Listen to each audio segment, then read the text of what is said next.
बिहार के चर्चित राजनेता लालू जी के साले पूर्व मुख्यमंत्री राबड़ी देवी के भाई गोपालगंज से एक बार विधायक, एक बार काली पांडे जैसे बाहुबली को हराकर सांसद भी बने। 2 बार विधान परिषद की शोभा बढ़ा चुकी साधु यादव, जिन्होंने इस बार के विधानसभा चुनाव गोपालगंज से लड़कर 51,000 मतों के साथ दूसरे स्थान पर रहे। साधु यादव को आज भी गोपालगंज में सभी वर्ग एवं जातियों का भरपूर साथ समर्थन मिलता रहा, किंतु यादव मुस्लिम मतदाताओं की लालू की पार्टी राजद के साथ जाने के कारण चुनाव हार जाते हैं। लालू प्रसाद यादव का विवाह राबड़ी देवी से होने के बाद से सत्ता के आखिरी चरण 2009 तक ये साथ रहे। तब तक सत्ता लालू परिवार के पास रही, किंतु इनके जाने के बाद लालू परिवार सत्ता से दूर होता गया। एक दौर ऐसा भी आया जब विधानसभा और लोकसभा में राजद की सीटें काफी कम हो गईं। साधु यादव लालू के संकट मोचक हमेशा से रहे हैं। अल्पमत की राबड़ी सरकार जब लड़खड़ाई तो साधु यादव का भरपूर सहारा मिला। एक बात लोकसभा में प्रभुनाथ सिंह ने लालू पर जब असंसदीय भाषा का प्रयोग किया तो इन्होंने प्रभुनाथ सिंह, जो अभी हजारीबाग जेल में हत्या के आरोप में सजा काट रहे हैं, को सबक सिखाया। शाहबुद्दीन से झगड़ा मोल लिया। बिहार के कई बाहुबलियों को सबक सिखाने वाले साधु यादव के साथ ऐसा क्या हुआ कि राजद ने उन्हें हाशिए पर ढकेल दिया? आइए जानते हैं साधु यादव से। आपने गोपालगंज को अपना चुनाव क्षेत्र क्यों चुना, जबकि लालू जी का वो क्षेत्र है, वहाँ उनका जन्मभूमि रहा है, जबकि उनके पुत्र पुत्रियों ने सारण, पाटलिपुत्र, वैशाली को अपना चुनाव क्षेत्र बनाया। आपने ब्राह्मण बहुल गोपालगंज को क्या सोचकर चुना था?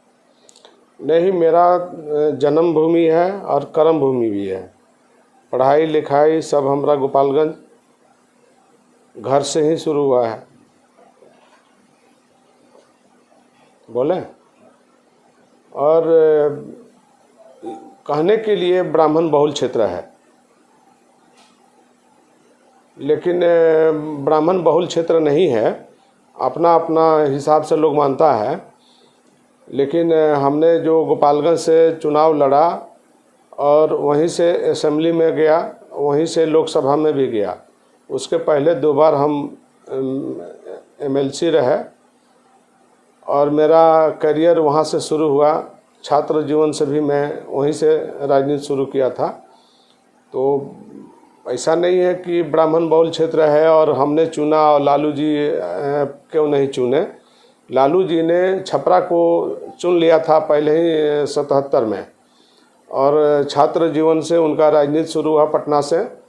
70 के दशक से राजनीति कर रहे हैं और 77 में छपरा से लोकसभा निर्वाचित हुए। तब से सोनपुर, छपरा और फिर बाद में दानापुर, राघोपुर, पटना जिला भी और वैशाली जिला को भी उन्होंने चुना और वहाँ से चुनाव लगातार जीतते रहे, छपरा और वैशाली से। एक अहम सवाल है, आपने राबड़ी लालू सरकार में संकट मोचन की भूमिका निभाई थी। अब जब सत्ता तेजस्वी से चंद कदम दूर थी तो आपने चुप्पी साधे रखी। क्या आप भांजे को मुख्यमंत्री नहीं बनाना चाहते हैं, जबकि मांझी से आपके मधुर रिश्ते रहे हैं, जग जाहिर है? नहीं, ऐसा मुख्यमंत्री थे तो वो आपसे मिलने भी आपके आवास पर आए। हाँ, नहीं, बिल्कुल बात सही है कि हमारे मांझी जी से अच्छा संबंध है, इसमें कोई दो राय नहीं है। पहले भी था, आज भी है। और अगर परिवार के लोगों को ज़रूरत होगा, अगर चाहेंगे, कहेंगे तो फिर हम कहीं अलग थोड़ी है, ऐसा कोई बात नहीं है। लेकिन इच्छा अगर कोई व्यक्त करे तो हम बिल्कुल साथ हैं। तो आपने कांग्रेस क्यों छोड़ दी? आप तो कांग्रेस में भी रहे। कांग्रेस में रहे हम। ये आपका नरेंद्र मोदी जी ने हमको 25 बार कॉल किया था और कांग्रेस में 2009 में हम गए और बेतिया से चुनाव लड़े। हमको 71,000 वोट प्राप्त हुआ और तीसरा नंबर के कैंडिडेट हम रहे और 1 नंबर का कैंडिडेट में संजय जायसवाल रहे। 2 नंबर में प्रकाश झा जी आए, जो मेरे नाम पर फिल्म भी बनाए थे, और तीसरा नंबर के उम्मीदवार हम वहाँ थे। तो हमको 71,000 वोट प्राप्त हुआ था 2009 में। लेकिन कांग्रेस पार्टी ने बुला करके सोनिया गांधी ने हमको ज्वाइन कराया था और बहुत लोगों को मेरे साथ जाने का अवसर प्राप्त हुआ था, जो मेंबर पार्लियामेंट थे। तो सबको उन्होंने टिकट दिया था और हमारे आने के बाद से कांग्रेस के वोट का प्रतिशत में बढ़ोतरी हुई थी। लेकिन कांग्रेस में जाने का मतलब हुआ कि आप वहाँ 2 तरह की बात थी कि तो पूरा मक्खनबाजी करते, तब जाके आपको हासिल होता। तो हम में ये गुण नहीं है, कहीं मक्खनबाजी करने का कहीं गुण नहीं है। हम लोग सीधे साधे लोग हैं, हम लोग राजनीति करना जानते हैं और मजदूरी करना भी जानते हैं। नहीं, एक चीज और, मेहनत कश लोग हैं। एक आम बात, नरेंद्र मोदी से गुजरात जाकर मिले भी आप, किसके विरोध के कारण भाजपा में आपकी ज्वाइनिंग नहीं हो पाई? देखिए, हम किसी को दोष नहीं ठहराएंगे, चूँकि हम किसी को कह दें तो ठीक नहीं होगा, चूँकि हम भी जानते हैं और जो लोग रोके हैं वो भी जानते हैं। लेकिन हमारी मानसिकता ये नहीं थी कि हमको नरेंद्र मोदी जी ने 25 बार कॉल, रिकॉर्ड है, मतलब आप कभी भी उसको देख सकते हैं। हमने नहीं प्रयास किया था। नरेंद्र मोदी जी ने गुजरात के मुख्यमंत्री काल में उन्होंने 13 में ये हमको 25 बार कॉल किया उन्होंने, और उसके बाद हमारी प्रोग्राम बनी कि ठीक है हम आएंगे। तो यहाँ तक वो हमको तो जहाज़ भेजने के लिए भी तैयार थे सब, में हवाई अड्डा हथुआ में, कि आपको हम जहाज़ भेजते हैं आप आइए। लेकिन हमने उस दिन उनको बताया कि नहीं भाई ऐसे ऐसे हाँ, तो बोले कि नहीं आज के दिन तो बिल्कुल आप कंफर्म करिए। तो हमने फिर कहा कि अच्छा ठीक है, जब इतना बार कॉल आ गया तो फिर हम लोग आपस में बोला कि भाई चलिए भाई, इतना मुख्यमंत्री बुला रहा है तो चलना चाहिए। तो हम चले गए। लेकिन वहाँ जब गए तो कुछ पार्टी पॉलिटिक्स की बात हुई, ये बात सही है, लेकिन उसका अभी कोई समय नहीं था।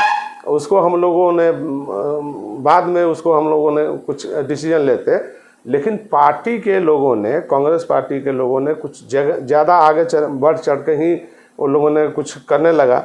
तो फिर हम चुप बैठने वाले में से थे नहीं।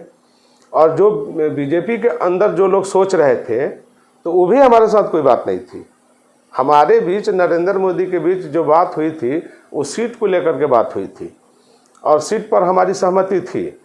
लेकिन उसको हम लोगों ने आगे की तरफ टाला था कि आगे भी इसको, लेकिन बीच में पार्टी और दल के लोगों ने जो काम किया कांग्रेस के, वे लोग गलत कर गए। अच्छा, एक चीज, यादव जाति जो राजद का मूल वोटर है, उनके व्यवहार के कारण आज अन्य पिछड़े जैसे वैश्य या स्वर्ण राजद से उन लोगों ने, इन समाजों ने दूरी बना रखी है, जबकि वैश्य अति पिछड़ों ने ही 15 वर्षों तक लालू राबड़ी के सत्ता में बनाए रखा था, अब दूर चले गए हैं। क्या आप सुझाव देंगे तेजस्वी यादव? नहीं, देखिए, हमारा राजद जो वोट है मूल वोट है, और राजद के साथ सभी तबके के लोग हैं। ऐसा नहीं है कि तबका नहीं है, सभी वर्ग, सभी तबका के लोग राजद के साथ हैं।